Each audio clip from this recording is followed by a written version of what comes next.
ranks. But let's go ahead, jump into the pick and ban here for our third and final game of this first best of 3. Afreeca Freecs back over onto the blue side. Let's see if they continue with the win lane win game that won them game 1, that could have won them game 2, but some catastrophic mistakes in the early game put paid to that. A lot of respect both to Ambition and Haru with these Kha'Zix bans. To me, this is just a sign that Afreeca don't want to deal with the champion. Samsung's bans, are they just going to be the 3 that we've seen every time? It feels like anytime someone leaves one of LeBlanc, Camille, or Rengar open, the result is a victory for the blue side team. So, given those are penciled in, let's see what Afreeca want to pinch, because you can be creative with your bans on blue and then just get a champion whose answers, inevitably, you banned away yourself. Yep. Well, the Zyra taken off the board yet again here, so Afreeca going back to that ban like we saw from game 1. So if this is the Jace to follow up, they will have the exact same bans. Malzahar first pick was the game 1 ban. Let's see if Samsung going to get feisty with that LeBlanc, because LeBlanc is the champion right now. It's left open. Ryze here would probably be a smart ban. If you banned Ryze, you could basically get Malzahar with no cost as a first pick, because we're expecting that LeBlanc to be the final ban. If you leave Ryze open, you know Crown will take it. Well, it's going to be the Jace, so they're just going to stick to the same bans we saw in game 1. So Ryze could be something that comes through for Samsung. Wasn't too impactful in game 1, but that just comes off of how snowballing the start of the game was in favor of Afreeca Freecs. And look, the Malzahar obviously pre-6 didn't do much, but after 6, I think Afreeca made a lot of plays with Tucson on the Malzahar, so they will once again elect to take it over Ryze. A lot of teams would disagree with them on that. I think, for example, KT Rolster was really prizing the Ryze for Pawn. Samsung now will take the Ashe, but wow, look at this. Kennen taken away, and Cuvée has played a lot of Kennen. Kennen was, of course, the champion that slayed the dragon that was Someday in that famous KT Rolster win over... Sorry, KT Rolster lost to Samsung that took Samsung over to Worlds. So Cuvée previously has played it the AP style, and now basically he's throwing a gambit to Marin saying, okay, well, what else you got? Interesting. Sure, Marin has some sort of answer to this somewhere. Will he just play Rumble? That's the big question here. It's not a fantastic laning matchup early, especially. It's a bit of a skill matchup as it develops. Marin usually wins skill matchups on the Rumble. His Maokai is also legendary, and there's another pick that he could try, but Maokai into Kennen, of course, is what caused so many headaches for these teams in previous rounds. Samsung actually get Ryze in their second rotation of picks, so they're going to be pretty damn happy about that. Yeah, and the Malzahar Varus bot lane coming back through from Afreeca Freecs with Olaf to boot. So looks like they're just going to be trying to piece together as much of the same composition as they can. The Kennen being taken away by Samsung does throw a wrench into that plan, but I mean, they could just go ahead and get this Cassiopeia again in the mid lane. Well, the other thing is, right, Achilles, the plan was winning lanes, and there are lanes that win against Kennen. So I think the bigger factor was they had a winning lane than necessarily Marin's a sick Kennen player, because Marin can play quite an interesting champion pool. He's got a bit of an eclectic champion pool of his own, and also the meta. So where they go from here is not necessarily constricted. Elise is banned away. Once again on the side of Afreeca. Okay, Maokai is banned. So this does heavily suggest it's going to be AP Kennen rather than AD Kennen. And again, is a respect. Guys, missed a stat. I'll say it many, many times this season.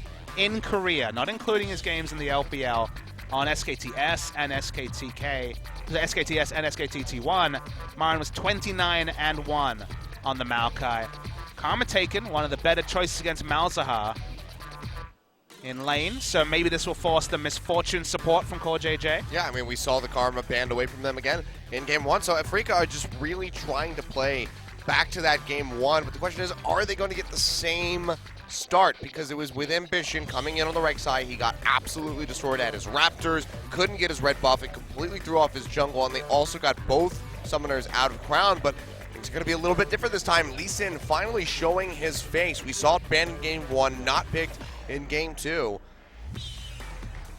So this is going to shake things up a little bit. Can they? I don't think they can afford to go Orianna Rumble. So much magic damage if they do. But Orianna will be one of the safer choices to take into the Ryze. No Cassiopeia, because it was one of the bans, the first ban of the second round. Well, they will take the Orianna, but what's the final piece of the puzzle going to be from Marin? Oh boy, it's He's gonna get gonna locked do it. in. Okay, this is his famous Rumble. Marin, again, the story is that, and Smeb has confirmed this, that Marin really taught Smeb how to level up his Rumble. The two kind of befriended each other after Worlds 2015 and talked via the client during 2016, because Marin was still playing a lot of solo queue on the Korean ladder. A lot of magic damage on the side of Afreeca Freecs. And they're going to go for the Taric again. This is really interesting. It's been the answer, and I say answer with inverted quotes, to the Malzahar. To me, picking a melee support into Malzahar is never worth the trouble. But basically, if you see a Malzahar walk up at level 6 and you ult preeminently, then okay, the Cosmic Radiance will still apply. Potentially, you'll get it off. But if you're a melee champion and there's, a pink ward in the brush, you're ulting the Taric. There's not going to be that same window. It's going to be flash ult or just ulting someone face checking. So pulling off the Taric seems really difficult, but if you get to the late game, Taric's wonderful. Yeah. But, I mean, I guess Core JJ, Samsung as a whole, Trace as the coach, does have confidence in this pick going into the Malzahar. We didn't really get to see it in Game 1, but again, Afreeca, they just had such a heavy snowball kick off that game that we don't know how this is going to play out on a more even playing field. So this is their chance to actually make this work. And they don't have the Cassiopeia versus Ryze in mid lane that has that level 2 advantage. So that same red side invade is now looking so much more risky. But it was the creative start that really propelled Afreeca in Game 1. And let's see if Spirit can find a bit more confidence and a bit more comfortability on playing that. Olaf, once again, the Olaf looked great in Game 1. He looked a lot more wayward on the Rex side in Game 2. Different kind of matchup, a bit more of a comfortable one for the Ryze, although Orianna in the late game can certainly do plenty of work against the mid to short range of that Ryze. And has the Olaf for a ball delivery system, can just pop the Ragnarok, run straight into the middle of the enemy team. And then bot lane, same bot lane as Game 1, so should go the way of Afreeca Freecs, but Malzahar, pretty much waiting for that level 6. Yeah, we'll see if Ruler can line up the arrows like he did right there in Game 2. Really helped lock down a lot of those picks that Samsung got to help them win it. Let's go ahead, get onto the Rift for our third and final game in this first best of 3 of the night. Afreeca Freecs versus Samsung. This one's for all the marbles.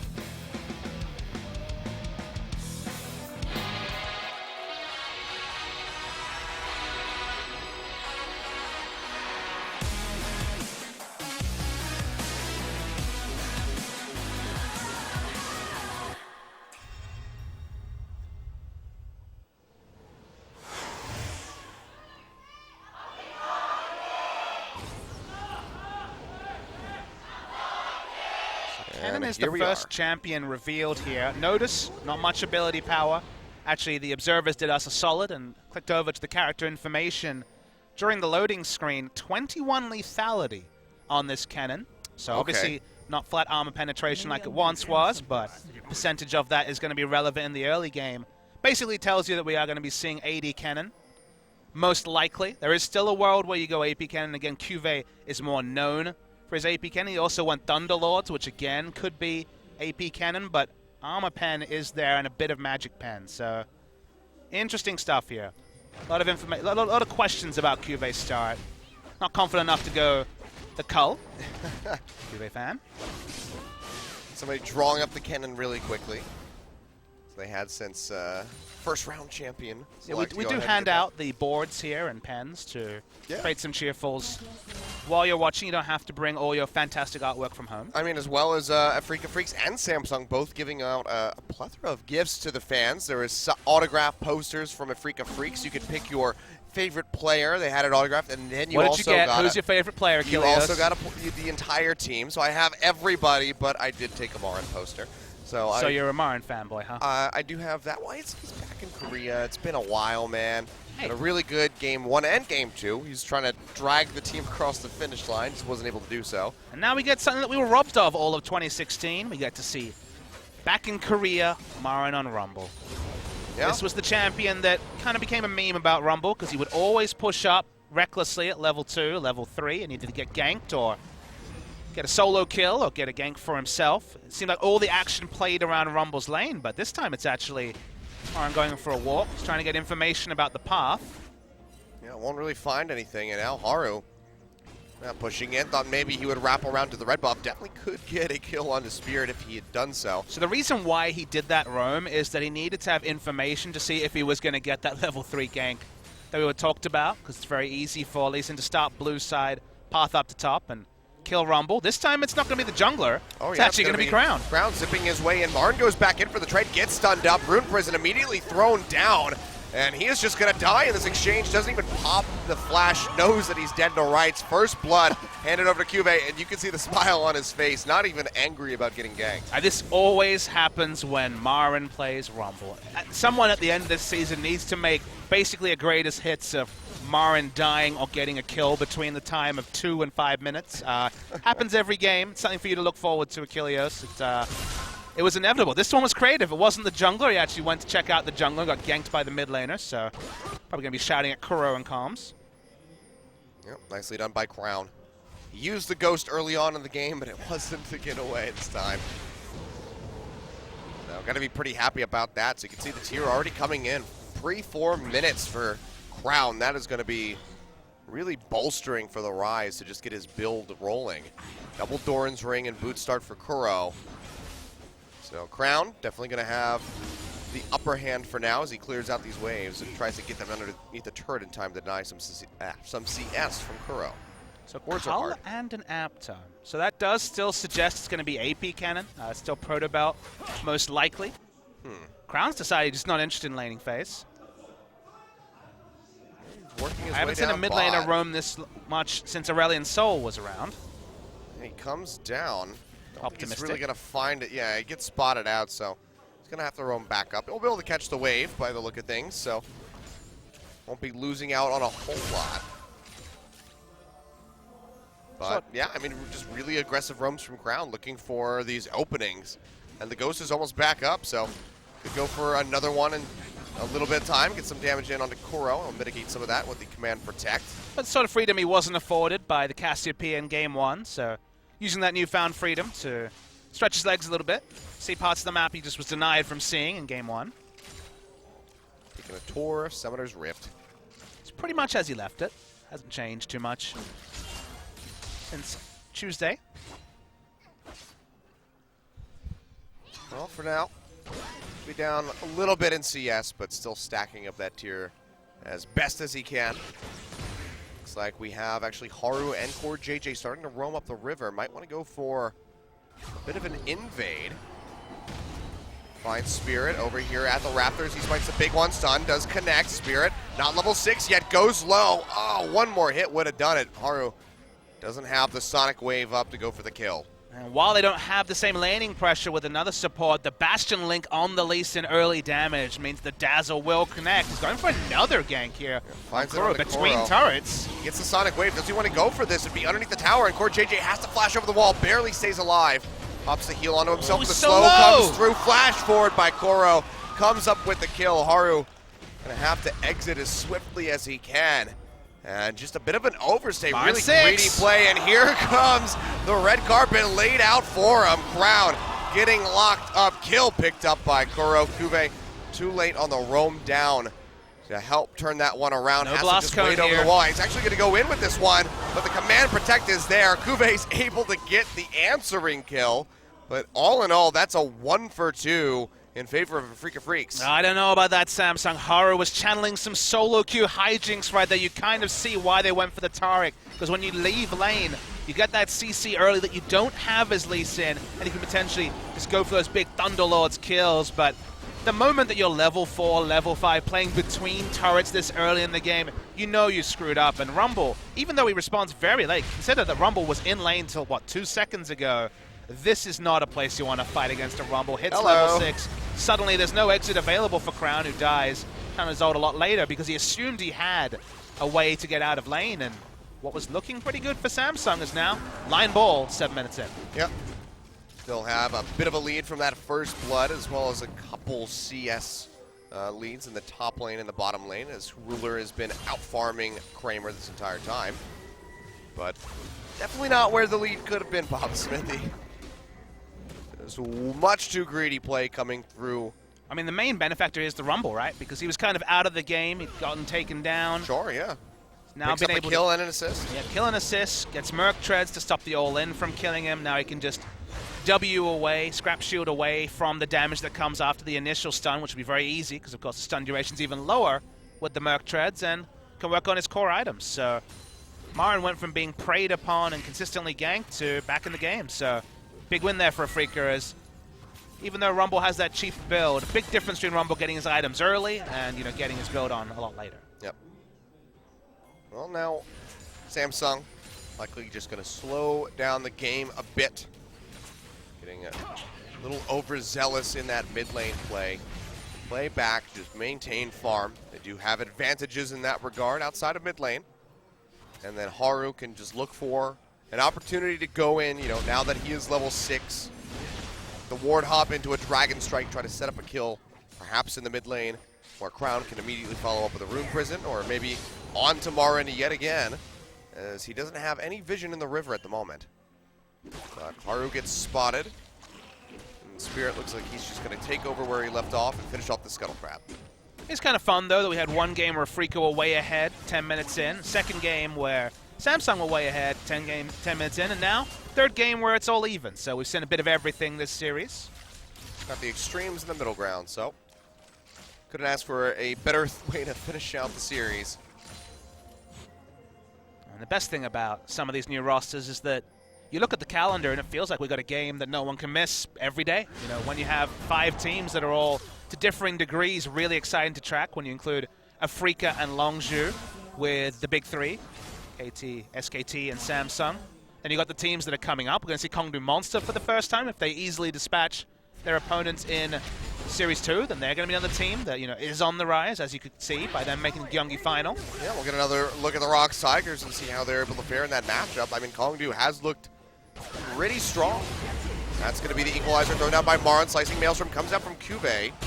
Gets overheated, so he has to peel back. Cube was dangerously low. And Marin easily wins that trade, even though it looked like the equalizer was in a bad spot. It guaranteed that his overheated Flame Spitter was going to hit for full damage. And obviously Kennen doesn't really have any defensive stats to speak of. Cube shows himself.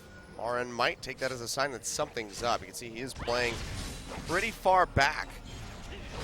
That's going to be the Sonic Wave coming in. Oh, Haru not fast enough. Marin reacts, flashes to the other side, and just gets kicked underneath the turret. I mean, it's such a well-known thing, the insect kick now, that the only way to guarantee the kick is kick flash, and even then, if you're early enough on the flash, you'll still be kicked towards your turret.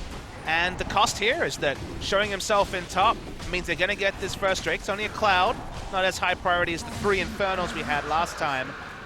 And notice that Samsung don't actually punish this. The one way to do so would be for Lee Sin to stay top and look for a dive, but with Kennen ult down, with Lee Sin ult down, so it was going to be pretty tricky to pull off. So no cost at all, just a free objective to Afreeca Freecs. Yep. And Cube still continues to confuse and surprise with this build. Haru, though, He's dead. Yep, there's nothing you can do against this one. This gets burned out. Marin picks up his second kill. Already has the Haunting guys. So, a lot more damage on the way. Fun thing here is that this game in particular feels like an experienced pro jungler against a solo queue jungler. Like, Haru is making some really impressive moves, and I don't think this was necessarily the case in the 3 wins that he had, but this is him overstaying for pressure. He's like, all right, I lost the Drake. I need to start taking camps. I need to do something. We couldn't get the turret dive. I must make something happen because every action leads to a reaction. Well, unfortunately, his overstay becomes the new action. The reaction is the easy pincer by Marin and Spirit, and there was a kill there. And now Tucson standing in a control ward. Yeah, that's he wants the this. shockwave. Crown gonna flash away. Doesn't have the Pops range. and goes. Yeah, Tucson actually used his flash. He's optimistic. Yep. So wasn't able to come up with a Nether Grasp. Meanwhile, in bottom lane, Ruler and Core JJ whittling away at that turret kid. Good amount of damage in. Haru does find Tucson. That's going to be the arrow coming in from Ruler. Finds it yet again. And Haru is able to pick up the kill. Nicely done by Samsung. They put another one on the board. And those are the picks that they need to play around. Yeah, Tucson just thought he was safe in the river, and unfortunately he was not. Sharks were all around. This time it was the Ash arrow from distance that guaranteed the kill, but I hazard a guess that Haru would have had it one way or the other. Yep. Especially with Tucson's flash down. It's a nice straight shot coming through from Ruler. Didn't have to try to predict any movement. Just knew that he was going to be able to land that one. So nicely done by him to put another on the board. And you can see Spirit now, he has to spend some time in this bottom lane to help out Kramer so they don't lose this turret and give that first brick gold over to Ruler. Flash here by Kuro, but Haru follows up with his own. Gets the Sonic Wave, Realm Warp coming through from Crown. Kuro trying to run back, but he just can't do it. Ripper comes down, the Overload will kill him. Flash over the wall from Cuvée, takes him to safety. And looks like he'll be able to make it back underneath this tower. But Marin, ooh, does he want to go for this? Lands that electric harpoon. And that's going to send Cuvée packing back to the base for sure. Cuvée might be ahead in CS, but he is losing every all-in trade that we see, so definitely not too much to worry there. Haru didn't have to use his kick because the Ash Arrow registered onto Malzahar, and that's why it came into this play. Turned into something of a geometry problem here. There were some angles going on as well, so the protractor meant there was no way for Kuro to get out. He falls down. Still even Achilles. 1,000 gold is not much to speak about at 14 minutes. No, not really. Things will get a bit more interesting, I'd like to think, once that Mountain Drake does come up. Because Cloud Drake picked up for Afreeca, as mentioned, not going to be the most impactful at the moment. So when that Mountain Drake comes in, should have some contention over that. Cuvée is able to keep ahead in CS. He's keeping his head above the water for the time being, despite losing out on these trades. And that was mostly in the lane with that Negatron. It was mostly because of the early game, right? Mostly because he was taken out in the early game, had to play conservatively. Doesn't have any advanced vision on the red side jungle. You can see no blue wards anywhere near the Rift Herald or behind into the camps. So he's always kind of on his toes to be turret dive. Does have flash back up to say flash kick, like he was able to do earlier, but Aaron can't play as overextended as he wanted, and that's why Cuvé's going even despite every time the camera mouses over a trade. It's going the way of Rumble. Yep. Still opted in to that Proto Belt. He's had that completed for a bit of time now. Samsung big fight coming time into the bottom lane. Core JG flashing forward, is able to find Kramer with the stun, but big equalizer. That might have been a bit more than they could chew. That's going to be the Radiance coming through from Kara. Cuvée arriving. 4 men stunned up with the slicing Maelstrom, but he still goes down. Kramer finds the kill, and Ruler is swift to follow. Will that be a triple kill? No. Goes over to Kuro. Samsung committing way too hard for that turret. They're going to lose theirs in the bottom lane by the look of things, and they lose 3 members simultaneously. Afreeca Freecs completely turned that one around. Samsung and probably the viewers at home got baited by the fact that the cannon was on so many members. Kuro finds Kuro, is able to pick up yet another kill. So a bit of a consolation prize. They'll maintain the gold lead, but still lose a hell of a lot more than they would like. And that's the thing, Marin teleported top. He realized he can get a lot of turret damage down. Cuvée had to teleport to bot lane, so they may actually lose this turret even though Rumble isn't fast. But coming back to my original point, this was with everyone roaming down. Marin is in the right place at the right time, doesn't need to teleport. The equalizer is beautiful. And then, okay, Cosmic Radiance hits. You see Cannon, and Cannon's like, I can get a 5-man ultimate. The exhaust. Exactly at the right moment. Cuvée, not level 11, and the damage is so backloaded that basically they get stunned. Everyone from Samsung walks towards them because they were running away before, and that means everyone's in the equalizer damage. Everyone's funneling up. So Cuvé's positioning actually baited Afreeca, sorry, actually baited Samsung into taking more losses than they would have had to. Yep, and now it's just going to be a 1,000 gold lead here for Samsung. Good on Haru to identify that he could go in and kill Kuro on the backside of that fight. Definitely a bit of a reprieve for them, but both of those bottom tier 1 turrets going down. Marin not able to finish off the one on top, but it's dangerously low. If Spirit comes up for a dive, they could kill Cuvée and that turret very quickly. So we're going to be building Rylai's as well. The build path has changed a little bit, but it looks like it's going to be Rylai's on Rumble. Still as good on Rumble. After this changes to slow, the harpoon slow isn't relevant, so the fact that he still gets 20% slow on his Q means that he doesn't lose out. Obviously the item itself doesn't have the same gold efficiencies, but does fit Rumble if you want to build it. Could also go in other directions. I guess Protobelt became the item build after Marin was last seen in Korea playing that Rumble, so there's an outside chance to go for that second, but heavily expecting the Rylai's. Let's see, Haru. Heading up to the top lane, Slicing Maelstrom is there for Cuvée, as well as the Dragon's Rage. Haru still hovering around with Wasn't spotted coming in. Yeah, that ward was thrown down after the fact. Now he's spotted, though.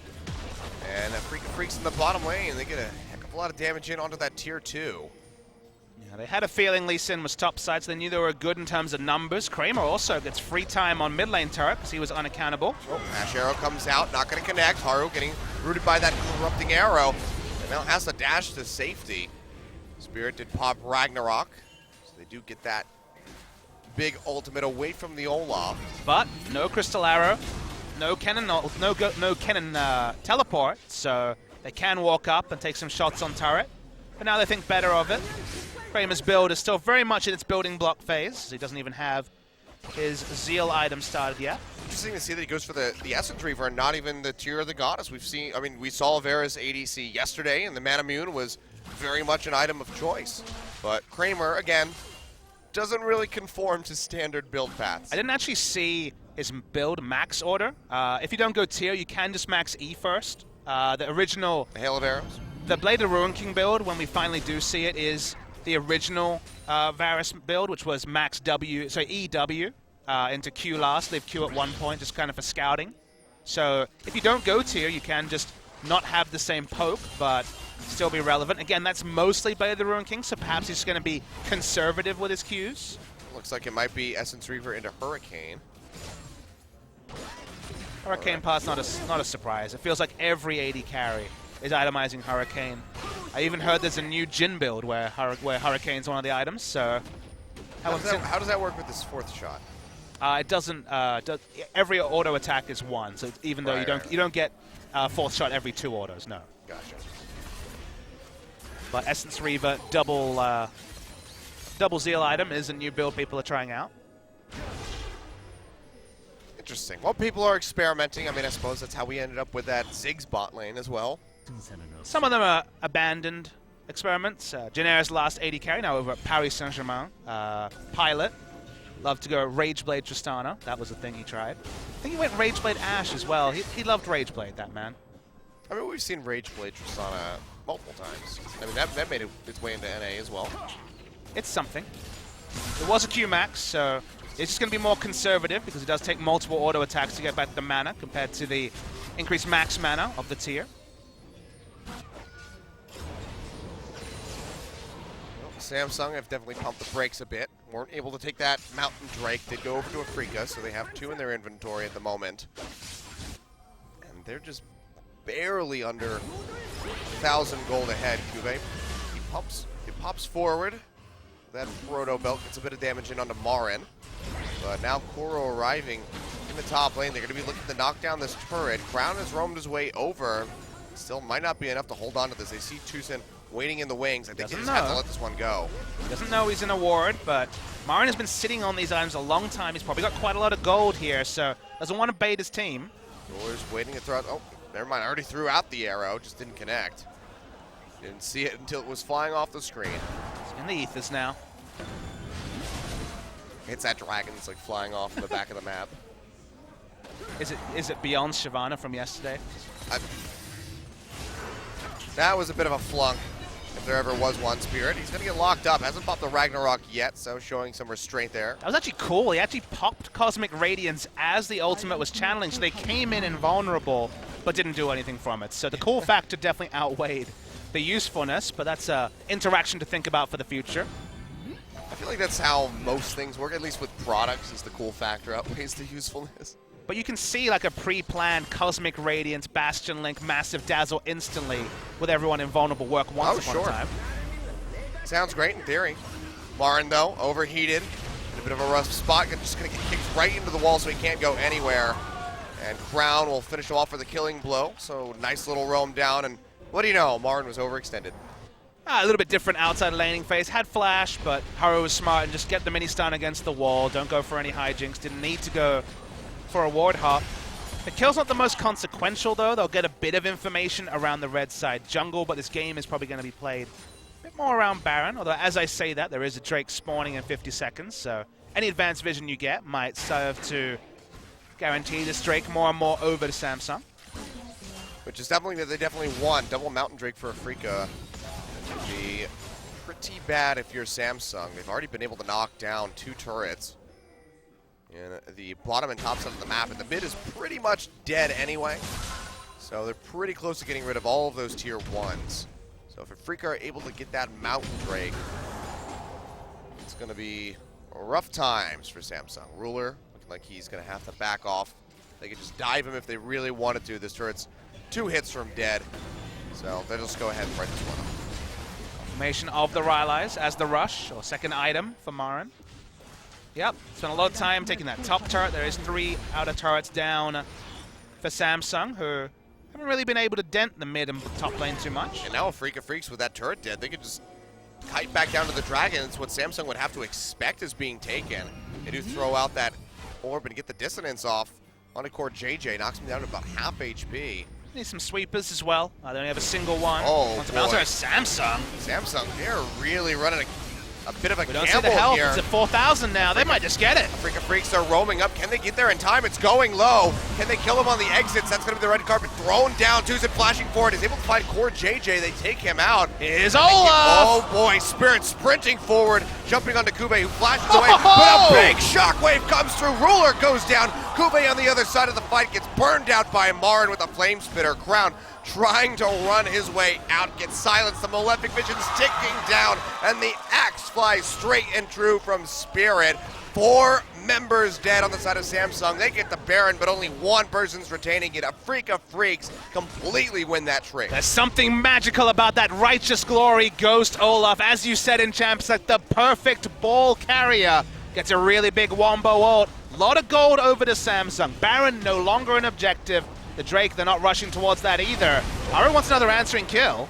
Just kicks out onto Tucson, doesn't have the Sonic Wave. Had to use it to get in there, and that's going to be the tier 2 going down in mid and top. Afreeca Freecs profiting so much from that near ace. Oh, get my breath back. Samsung, another thing you can do with Cosmic Radiance. This is really cute. Didn't even get Lee Sin in there instantly, but it's early enough in the game. They were posturing towards the Baron, so towards the Dragon, and then obviously Afreeca is surprised with what happened. Tucson gets a kill, and if it's just core JJ, happy time to Samsung, but Turbo Olaf walks in.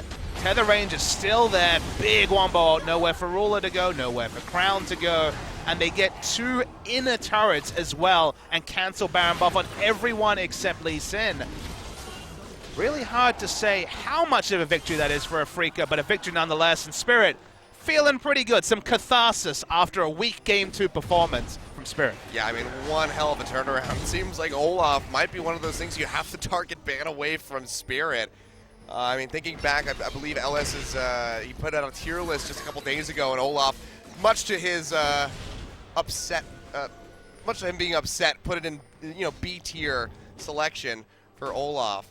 But Spirit's really pushing it to be an S tier in this game. Yeah, especially when Courage continues to be toned down a little bit and Courage junglers are less in vogue. I think there really is a spot for Olaf. He's one keystone that really fits him away from being, I think, A tier or a really top tier jungler. But in the right hands, and especially when you're looking to dominate 1v1 jungle matchups, like Nidalee used to be able to out-duel every enemy jungler, Olaf can often do that. And then you get games with like Game 1 where you walk in, his level 1 is really, really powerful, and you can dictate the game. So you're right. This now becomes one of those bans where, especially on blue side, why not ban Olaf? Oh, Aro gets the kick in, but he just puts him closer to his teammate, so not quite the angle that he wanted.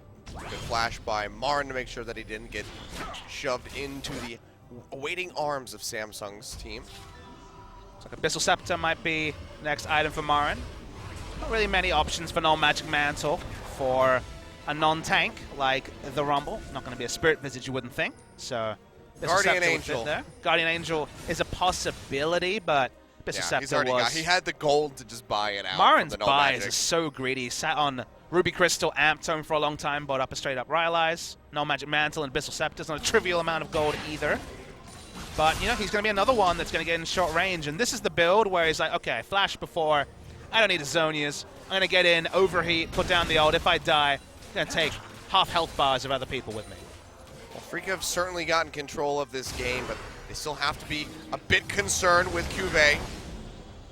Building the AP on that cannon, there is that potential that he could get that massive slicing maelstrom down onto multiple members of Afreeca and really turn the fight around. But there's another step to that, Achilles. The famous play where Smeb exploded 3-4 members at Worlds. This doesn't happen anymore because the damage is so backloaded. If your flash is up, you will evade probably about 2/3 of the damage after the stun duration goes down. All right, so slicing Maelstrom into a 5-man dazzle from Core JJ. Sure, but that's the thing, is like, if there was the setup CC, you'd be like, yeah, it could still happen. But like when the setup CC is a sick dazzle, I don't know, like I guess it's possible. I mean, I think that would at least earn Core JJ MVP from one play alone, if he was able to pull that off. So what I want to see is the Bastion is onto Lee Sin. All 5 members of Afreeca are next to a wall, kicks them into the wall for the mini-stun, and then dazzles as the Slicing Maelstrom is going. That's the very achievable way to get the sick Slicing Maelstrom damage. Sounds perfect. Sounds optimistic. All right, go ahead, Samsung. Do it. Stand next to that wall, Afreeca. Also, Olaf, forget to ult. I mean, when you're, when there's no Poppy in the game, you're more likely to stand next to a wall. You are right. You kind of sleep on that. I mean, sometimes when there is a Poppy in the game, you still sleep on that. We saw that yesterday. People forget that the terrain, especially around mid lane, the corner of the entrance into the river for Baron Vision is, just, as we see on our screen here, is definitely a Poppy favorite. Yep. The stadium here, the OGNE stadium, is really quiet. Both sides of fans. It's tense. It's a tense atmosphere because although I say that at the end of the season, people won't necessarily remember who won this game, it doesn't take many wins and losses to separate finals opponents. As Haru opens up with ult, no one else is around right now. Oh yeah, Tucson throws down that nether grass. You can see the Radiance coming through. Kuve, it's a bit chunked out. Uses the proto belt just to create a little bit more distance. Rumbles in base. Marin looking for a purchase. Probably just going to walk up now. If Marin had teleported, there was no way for Ryze to match him. But not to be. Get a big ultimate out in the Cosmic Radiance. And the CDR is not that high from Core JJ, so still pretty decent cooldown there. But Kramer's flash is down. That's one thing we might have missed there, which could be consequential, because Varus, of course, mobile AD carry, so Lee Sin certainly has an obvious target for the next 4 minutes or so. Afreeca Freecs did get some good vision deep inside the jungle of Samsung for this Baron that's about to spawn in about 30 seconds. It's also going to be another Dragon, just under a minute. Cloud Drake, so definitely not going to be the priority at this stage of the game. More of an afterthought. Uve, though, getting jumped on by Marin, throws down the equalizer. He'll get the stun and flash away, but Marin, he might be able to chase this one out. Meanwhile, here comes Spirit, Olaf, wrapping around from the other side, throws out the smite. And they are able to snipe him with that Electro Harpoon. But, Haru got a blue buff, so that's good. The crowd's laughter will do enough as a response to that particular point. It was in the opposite quadrant that Afreeca wanted to pick. A pick around the Baron buff might have meant that Baron could be starred. They may still look. But, I mean, you get rid of that massive start. AoE stun from Kuve fighting inside the pit, so that's still going to be a pretty good look if you're Afreeca Freecs. But it's the time, Achilles. The 40 seconds when Marin. it's someone there we go. right next to Baron is consequential, but when, by the time they get there, it's only 15 seconds. The teleport can come through. This is really, okay. Crown's going to go in. Overheat does come through from Marin, so he has to just run away. Has that blast cone to take him to safety. Crown, wow, Crown really wants it. The wall. Yeah, he wants to try to take this one out. Looks like he will be able to win this trade quite handily. Marin flashing out, gets the slow from the Electro Harpoon, the speed up from the scrap shield. Meanwhile, Baron goes down. Spirit finds it, and Crown can't come up with a kill. So all 5 members from Afreeca Freecs will be able to maintain that Baron buff. And we didn't even talk about Baron being taken down the whole time. No picture-in-picture. What you doing, OGN? But regardless, Baron buff is a big prize. Crown wanted to make sure that the teleport user didn't have Baron because it's always the most consequential. Marin walks bottom, has Baron buff, pushes even faster, and has the minions. Then suddenly the numbers will really start to tell you. Haru came for the contest, and Tucson did this in Game 1. He does it again in Game 3. Suppression means no smite, no way to get over the wall. It's a targeted ability as well. You don't often think about the peeling Malzahar ult, but very relevant in that case around specifically the Baron as an objective. Yep. And Cloud Drake does come through. And now, Afreeca Freecs with all of this move speed that they have acquired. Hey, Olaf appreciates it. Oh, for sure. Olaf definitely hits that like button on Cloud Drake. It's just Olaf and Freak. Those are the 2 people. Very lonely fan page for Cloud Drake. Hey, it got better. It's pretty good now, let's be real. I'm much more of an Ocean hater myself. Really? Yeah, the first one. If it's the first one and you take it pre-10 minutes, sure, but I don't know. Ocean's not that great. Again, like a very CG situation, it could work out decently well. But, all right. Either way, speaking of Siege, Afreeca Freecs grouping up now into the bottom side of the map. There's 4 members here with Marin rotating up to the top side to get that wave moving forward. And the wave clear here from Samsung is going to be rough. They have to rely on Crown, really, to try to use marks as best as he can. Cosmic Radiance comes down.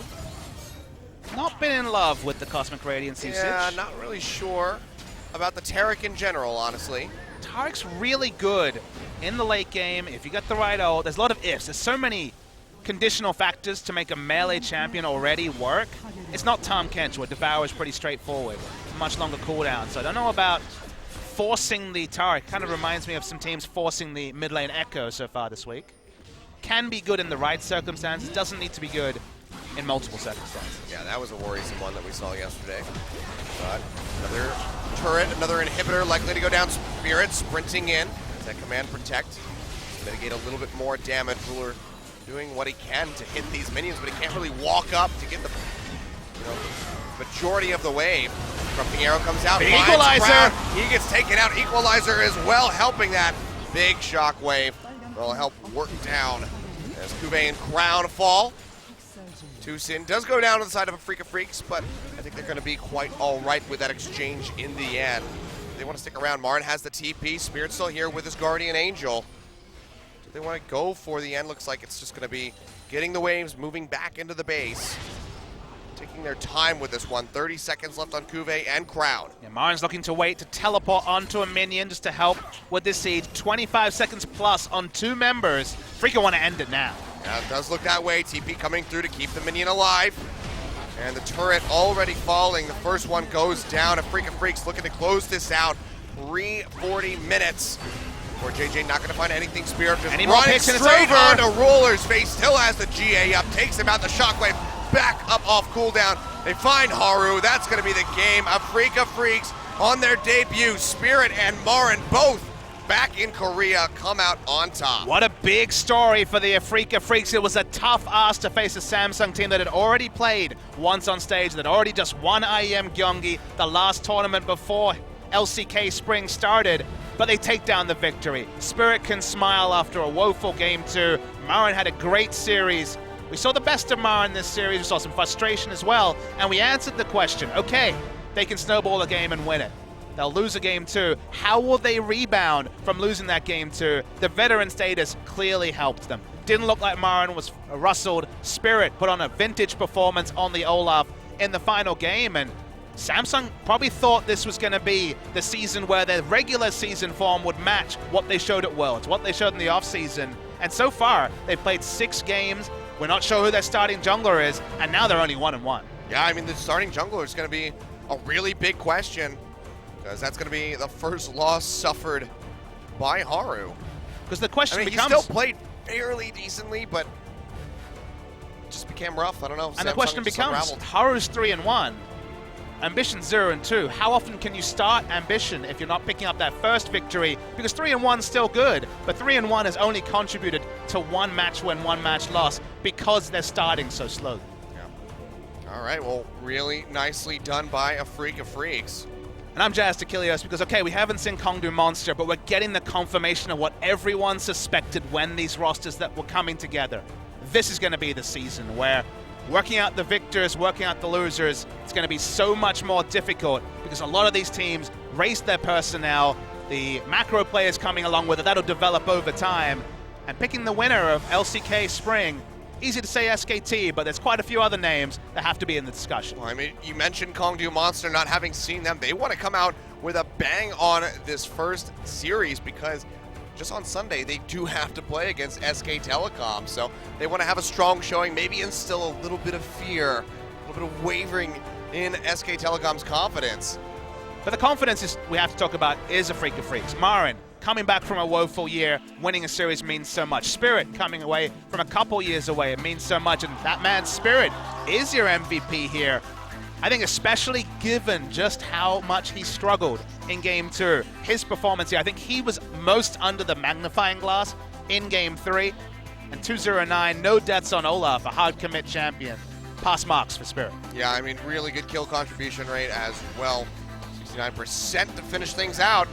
And, I mean, once he got that righteous glory, it was just hilarious to watch him zipping forward, but just landing these axes consistently, helping get these kills. But it's not the mechanics of this play, it's Kilios. It's why are they there at 5 minutes? Why so much aggression? Yeah. Because, I mean, it got punished in so many different ways.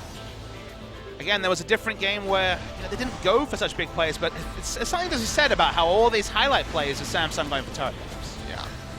And the Taric, yet again, Cosmic Radiance, gets on to 4 people, but they're not fighting actively, so they're not really getting any profit from that big ultimate. And QV, despite his best efforts locking up multiple members, Afreeca Freecs are still able to roll out on top of them, and this is the big sprint coming in from Spirit right here. Oh, look how fast he is. Ghost, Righteous Glory. Hey, maybe even speed up on the dissonance. Really nice stuff. Nowhere for Ruler to go. You play with fire. Olaf was always the natural predator of an Ashe, because Ashe, sure, got the slows, got the poke, but doesn't have an answer to Ragnarok. Yeah. Big, big win for Afreeca Freecs. Absolutely. Great way to start things off from them. We're going to see them later on Sunday as well. Watch for this ult here. Again, he was exhausted, so Tucson, credit on these exhausts, but not a lot of damage coming onto these members. I feel like Marin's definitely a bit more on track with how to use Kennen in the new version, because I remain to be convinced that AP Kennen has the reliability of what it brought before.